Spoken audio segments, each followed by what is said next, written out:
Hello friends, welcome to nikidesigners and இன்னைக்கு வந்து நம்ம ஒரு bridal blouse ஓட back neck design வந்து நம்ம பார்க்க போறோம். and இந்த bridal blouse பாத்தீங்கன்னா இது வந்து ஒரு green color saree கான blouse. so green க்கு contrast pink colorல வந்து நம்ம work பண்றோம். ஓகே வாங்க friends வீடியோக்குள்ள போலாம். நான் வந்து 4 லைன் ஜரி அவுட்லைன் வந்து கொடுத்துருக்கேன். அண்ட் ஜரி அவுட்லைன் பார்த்தீங்கன்னா நான் வந்து A1 மம்தா பிராண்ட் வந்து நான் யூஸ் பண்ணியிருக்கேன். நெக்ஸ்ட்டு வந்து ஒரு லைன் நம்ம சுகர் பீட் வைக்க போகிறோம். அண்ட் சுகர் பீட் வந்து நான் ப்ரிசோ பிராண்ட் எடுத்திருக்கேன். இது வந்து கோல்டன் கலரு. ஸ்டிச் பண்ணுறதுக்கு காட்டன் சூயிங் த்ரெட் எடுத்திருக்கேன். ஸோ ஃபர்ஸ்ட் வந்து நீடில் பியர்ஸ் பண்ணி த்ரெட் எடுத்துக்கோங்க. ஸோ எப்போவுமே வந்து ரெண்டு பீடாக தான் நம்ம அட்டாச் பண்ணணும். அப்போ தான் உங்களுக்கு ஃபினிஷிங் வந்து நீட்டாக இருக்கும்.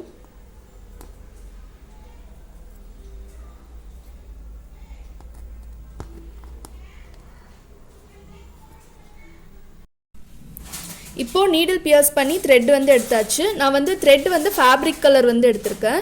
ஸோ ஒரு ரவுண்ட் பீடு ஒரு சுகர் பீடு போட்டுட்டு ஒரு ஸ்டிச் போட்டுக்கோங்க.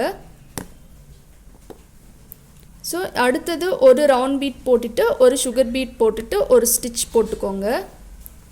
அகெயின் ஒரு ரவுண்ட் பீடு ஒரு சுகர் பீடு போட்டுட்டு ஒரு ஸ்டிச் போட்டுக்கோங்க. ஸோ ஒரு line round bead sugar bead வச்சு கம்ப்ளீட் பண்ணியாச்சு. நெக்ஸ்ட்டு வந்து நான் ஒரு லைன் ஃபுல்லாக சுகர் பீட் வந்து நான் கொடுக்க போகிறேன். ஸோ எப்போவுமே நீங்கள் பார்த்தீங்கன்னா இந்த மாதிரி பீடெல்லாம் ஸ்டிச் பண்ணுறதுக்கு நமக்கு காட்டன் சூயிங் த்ரெட் தான் வந்து நமக்கு கம்ஃபர்டபுளாக இருக்கும். இப்போ நரம்பு வந்து நிறைய பேர் யூஸ் பண்ணுவாங்க. நரம்பு யூஸ் பண்ணுறதுக்கு பதிலாக நம்ம இந்த காட்டன் சூயிங் த்ரெட் யூஸ் பண்ணோன்னா நமக்கு நல்லா ஃப்ளெக்சிபிளாக இருக்கும். எல்லா கர்வ் டிசைன் எல்லாமே வந்து நம்ம ஈஸியாக பண்ணலாம். பட் நரம்பு பண்ணும்போது உங்களுக்கு அந்தளவுக்கு உங்களுக்கு கம்ஃபர்டபுளாக இருக்காது.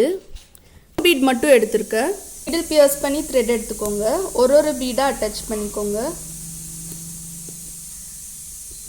அப்போ தான் நமக்கு ஃபினிஷிங் நீட்டாக இருக்கும். நெக்ஸ்ட்டு வந்து ஒரு லைன் சுகர் பீட் வச்சுக்கோங்க.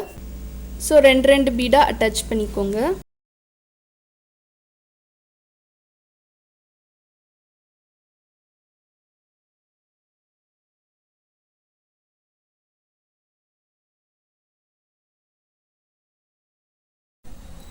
ஸோ நெக்ஸ்ட்டு வந்து நான் ஸ்டோன் வைக்க போகிறேன். ஸ்டோன் பார்த்தீங்கன்னா நான் வந்து கோல்டன் கலரில் கட் ஸ்டோன் வந்து எடுத்திருக்கேன், திலகம் ஷேப்பு. ஸோ ஃபேப்ரிக் க்ளூ வந்து எடுத்துக்கோங்க. ஸோ இந்த அளவுக்கு நம்ம இங்கே ஒரு லைன் ட்ரா பண்ணியிருக்கோம்ல, அந்த லைனுக்கு பக்கத்தில் வர மாதிரி க்ளூ போட்டுக்கோங்க. ஸோ இந்த அளவுக்கு ஸ்பேஸ் விட்டால் போதும். ஸோ இதுக்கு நீங்கள் ஈக்குவலாக மார்க் பண்ணணும்ல இல்லை, ஜஸ்ட் இந்த அளவுக்கு ஸ்பேஸ் விட்டுட்டு நம்ம ஒர்க் பண்ணாலே போதும். ஸோ ஃபுல்லாக க்ளூ போடாதீங்க, கொஞ்சமாக க்ளூ போட்டுட்டு நீடில் பேக் சைடு வந்து இந்த மாதிரி கொஞ்சம் க்ளூ டச் பண்ணிக்கோங்க. க்ளூ டச் பண்ணிவிட்டு இந்த மாதிரி ஸ்டோன் வந்து வச்சுக்கோங்க. நான் கொஞ்சம் கீழே வைக்கிறேன், ஏன்னா இதை சுற்றி பீட் ஒர்க் வரும்போது நமக்கு இந்த இடத்துல கரெக்டாகிடும்.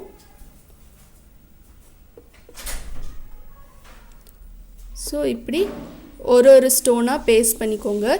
பேஸ்ட் பண்ணிவிட்டு முடிஞ்ச வரைக்கும் ஸ்டோன்ஸ் வந்து பேஸ்ட் பண்ணிவிட்டு முடிஞ்ச வரைக்கும் ஸ்டோன்ஸ் நல்லா ட்ரை ஆனதுக்கப்புறமா வந்து அடுத்த ஒர்க் பண்ணணும். நம்ம அப்படியே அடுத்த ஒர்க் ஸ்டார்ட் பண்ணோன்னா நமக்கு ஃபினிஷிங் வந்து நீட்டாக இருக்காது. ஸ்டோன் பேஸ்ட் பண்ணி ஸ்டோன் வந்து நமக்கு நல்லாவே ட்ரை ஆகிடுச்சு. நெக்ஸ்ட் இதை சுற்றி வந்து நான் பீட் அவுட்லைன் வந்து நான் கொடுக்க போகிறேன். இப்போ இந்த எண்ட்லேருந்து நீடில் பியர்ஸ் பண்ணி த்ரெட் எடுத்துக்கோங்க. ரெண்டு சுகர் பீடாக அட்டாச் பண்ணிக்கோங்க. ஸோ 2 பீடு ஒரு லாக், 2 பீட் போட்டுக்கோங்க. அகெயின் 2 பீடு போட்டு ஒரு ஸ்டிச்.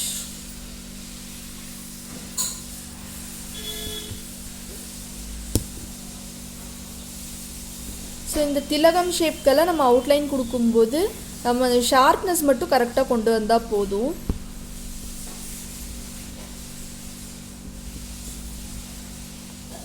ஸோ இந்த மாதிரி திலகம் ஷேப்க்கு வந்து நீங்கள் ஒரு பீடாவோ அட்டாச் பண்ணலாம், ரெண்டு பீடாவோ அட்டாச் பண்ணலாம், அது உங்களோட விஷ் தான். ஸோ இப்போ வந்து நான் இந்த இடத்துல இப்படி கம்ப்ளீட் பண்ணனாலும் நமக்கு ஓரளவுக்கு ஷேப் கரெக்டாக தான் இருக்குது. பட் இருந்தாலும் இங்கே கொஞ்சம் கேப் இருக்குது. ஸோ அந்த ஷார்ப்னஸ் நம்ம கரெக்டாக கிடைக்கணும். ஸோ அதனால் இன்னொரு பீட் கூட நான் வந்து இப்படி வைக்கிறேன். வச்சுட்டு ஒரு ஸ்டிச் போட்டுக்கோங்க. போட்டுட்டு இங்கே வந்து ஒரு எண்ட் நாட் போட்டுக்கோங்க.